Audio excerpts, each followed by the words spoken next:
A santa paz de Deus, que a paz, o amor, a graça e as bênçãos do Senhor estejam aqui junto conosco e que nós também possamos estar em comunhão com o Senhor para cumprirmos o nosso propósito, a nossa rotina espiritual de fazermos a leitura diária da Bíblia.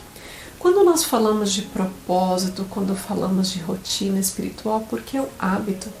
Todos os dias nós tomamos banho, escovamos os dentes e tantas outras atitudes nós temos por hábito. Que assim também seja o estudo da Bíblia. Que a gente todos os dias possa pegar a Bíblia, folhear a Bíblia, estudar um capítulo, meditar no ensinamento que aquele capítulo traz. Muitas vezes a gente estuda uma parte, mas a gente não entende, porque ela tem um contexto que talvez esteja em outro capítulo. Por isso que é importante que a gente faça o estudo da Bíblia. Glórias a Deus. E eu te convido, se você ainda não é inscrito nesse canal, se inscreva, ativa o sininho com a palavra todos, para que todo dia, quando o vídeo for postado, você receber uma notificação.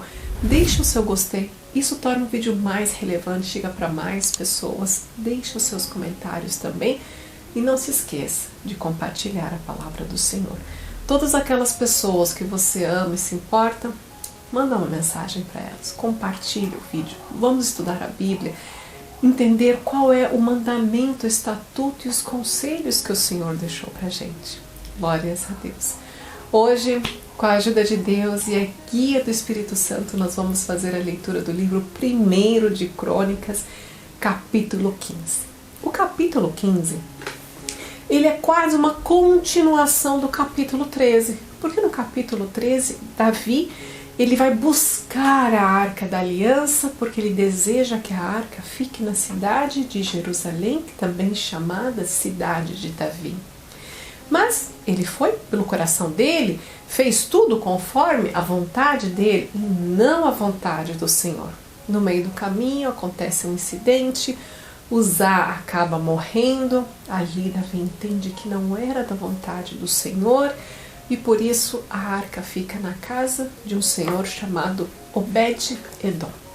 3 meses se passam e agora Davi novamente quer buscar a Arca da Aliança, constrói uma tenda para que abrigue a Arca do Senhor.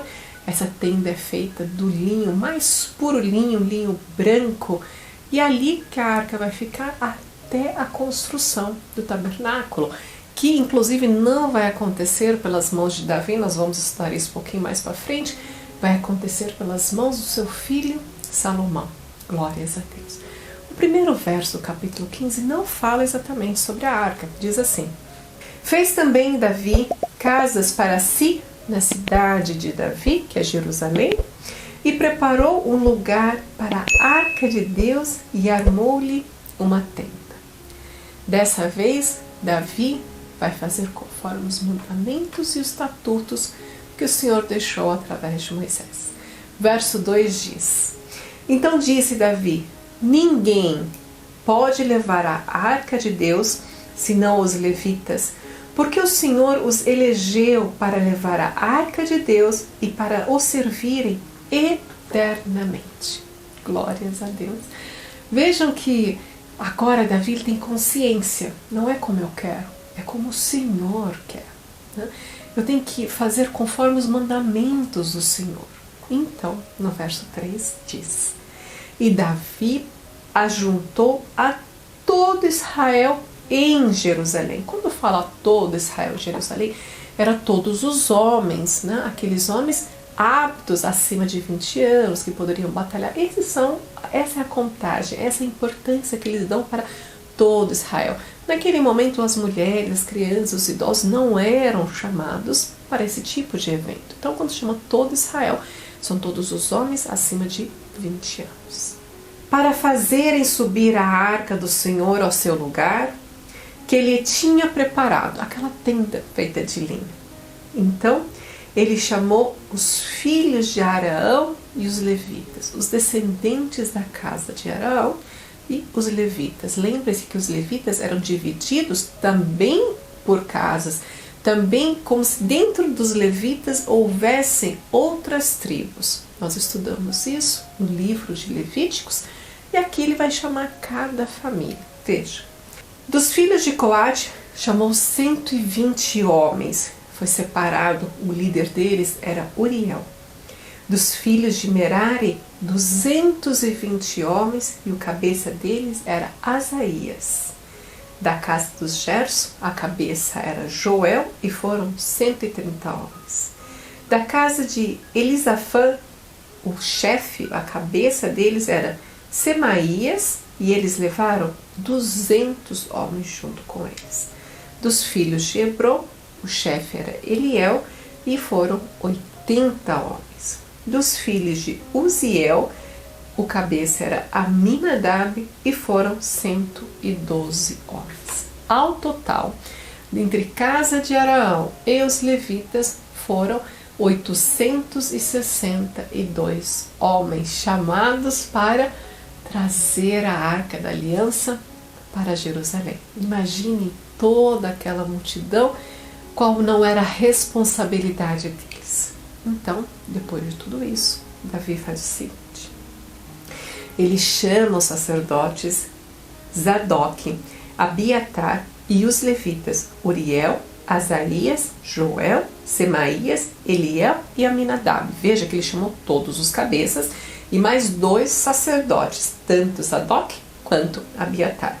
E ele fala o seguinte para ele: vós sois chefes entre os levitas, santificai-vos, vós e vossos irmãos, para que façais subir a arca do Senhor, Deus de Israel, ao lugar que lhe tenho preparado. Quando ele fala santificar-vos, eles tinham que se purificar. E para isso, eles também tinham todo um ritual de purificação.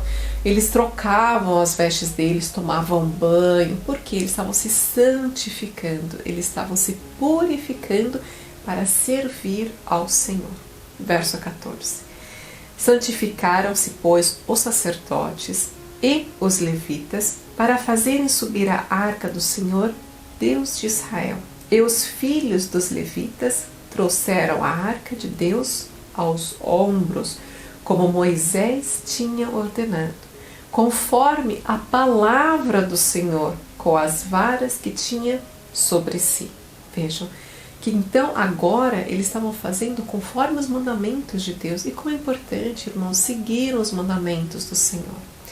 No verso 14 diz: e disse Davi aos príncipes dos levitas que constituíssem a seus irmãos, os cantores, com instrumentos musicais, com alaúdes, harpas, símbolos, para que fizessem ouvir, levantando a voz com alegria. Glórias a Deus. Veja, ele ama a Deus, quer andar dentro dos estatutos, mandamentos do Senhor, faz tudo conforme estava escrito no livro do Senhor, né? Naquele livro dos reis, quais eram os mandamentos deles. Se santifica, tanto Davi quanto todos aqueles homens. E ele dá uma ordem, chama os príncipes. Quem são os príncipes? Os maiorais de cada família. Deu uma ordem: toquem músicas, tragam músicas. Eles foram ordenando aqueles músicos, aqueles homens capacitados, que não era qualquer um que tinha uma boa vontade apenas de tocar os instrumentos, não, eram homens que sabiam tocar aqueles instrumentos. E veja que ele fala aqui: levantando a voz com alegria, para que todos tocassem, cantassem, louvassem ao Senhor com o coração alegre. Já lá no verso 26 diz: e sucedeu que, ajudando Deus, os levitas, que levavam a arca do concerto do Senhor, sacrificaram 7 novilhos e 7 carneiros. E Davi ia vestido de um roupão de linho fino, como também todos os levitas que levavam a arca, e os cantores, e os quenanias, chefes dos que levavam a arca e dos cantores. Também Davi levava sobre si um éfode de linho. E todo Israel fez subir a arca do concerto do Senhor com júbilo, e com sonido de buzinas, e com trombetas, e com símbolos, fazendo sonido com alaúdes e com harpas. Aleluia. Vejam tamanho cuidado e tamanha alegria que esses homens estavam. Vocês se lembram da roupa do sumo sacerdote? Ele tinha um éfode, uma roupa de linho por cima da vestimenta dele. E Davi tira a sua roupa de rei, porque ele tinha as roupas de rei que ele usava, e ele se veste como um sacerdote, ele se veste com éfode. Ele se coloca como um sacerdote ali para buscar a arca do Senhor. Eles entram na cidade de Jerusalém cantando, louvando, dançando, eles davam pulos de alegria. A alegria deles era imensa. Mas vejam o que acontece no finalzinho, no último verso diz o seguinte: e sucedeu que, chegando a arca do concerto do Senhor à cidade de Davi, que é Jerusalém, Mical, a filha de Saul, olhou de uma janela e, vendo a Davi dançar e tocar, o desprezou em seu coração. Amém, glórias a Deus. Assim termina o capítulo 15. Só para nós relembrarmos um pouco, Mical foi a primeira esposa de Davi, filha de Saul. Aquela ficou muito tempo longe dele, inclusive foi dada como esposa para um outro homem. E ela não tinha filhos. De todas as esposas de Davi, ela não tinha filhos. Deus cerrou a madre de Mical. E também cerrou a madre de Mical exatamente depois desse fato. Porque ali todos se alegravam com a presença da arca do Senhor, com a presença do Senhor. Eles estavam muito felizes. E aqui diz, ela o desprezou em seu coração. Ela sentiu repúdio dele naquele momento, mas não era dele, era do Senhor que ela estava tendo essa atitude. Tenhamos bastante cuidado, irmãos. Nós sabemos que o inimigo está nos rodeando o tempo todo. Por isso é tão importante nós estudarmos a palavra de Deus, sempre termos uma palavra do Senhor na nossa boca.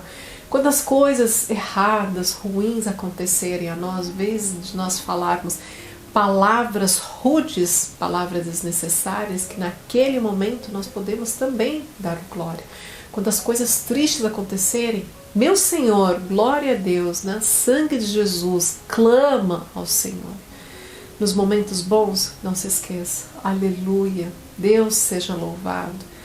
Tenha o Senhor o tempo todo com você. Não abra brechas para o inimigo. Nessa mesma comunhão, vamos orar e agradecer ao Senhor. Nosso Deus e nosso amado e santíssimo Pai, mais um dia nos achegamos diante de Sua santa e gloriosa presença para te render toda a graça, honra e louvor e te agradecer, Senhor, por todo o cuidado que tem tido conosco, por nos permitir, Pai, mais um dia estudar a Tua santa e gloriosa palavra e meditar no Teu ensinamento, Pai amado. Que quando nós seguimos os Teus mandamentos, os Teus estatutos, então tudo nos vai bem. Nos ensine, Pai, a sermos filhos obedientes, que estejamos sempre debaixo da Tua guarda. Pai, te pedimos, cuida da nossa família, Senhor, cuida dos nossos amigos. Te peço, Pai, cuida de todas as pessoas que param o seu tempo para estar assistindo esse vídeo, que o Senhor entre com bênçãos e com glórias e opere milagres na vida de todos os Teus filhos, Senhor.